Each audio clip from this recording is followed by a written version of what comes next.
ही बातमी येते पनवेलमधून। पनवेलमध्ये मनसेचं आंदोलन सुरू आहे। मी मराठी बोलतो। मनसेनं रिक्षावर अशा प्रकारचे स्टिकर्स लावलेले आहेत आणि सचिन जाधव यांच्या नेतृत्वाखाली मनसेनं पनवेलमध्ये हे आंदोलन सुरू केलेलं आहे।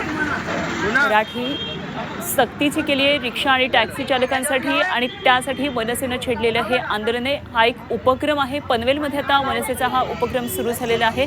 मुंबईमध्ये वेगवेगळ्या उपनगरांमध्ये अशाच प्रकारे मनसेनं ही हाती मोहीम घेतलेली होती आणि रिक्षा चालकांच्या रिक्षावर अशा प्रकारे स्टिकर्स लावण्यात येते। मी मराठी बोलतो आणि मला मराठी समजते अशा प्रकारे सर्व रिक्षांवर स्टिकर्स लावले जातात आणि मराठी बोलणाऱ्या रिक्षा चालकांवर त्या रिक्षांवर अशा प्रकारे स्टिकर्स लावले जातात। तर पनवेलमधल्या रिक्षांवर सुद्धा अशा प्रकारे स्टिकर आता झळकू लागलेले आहेत।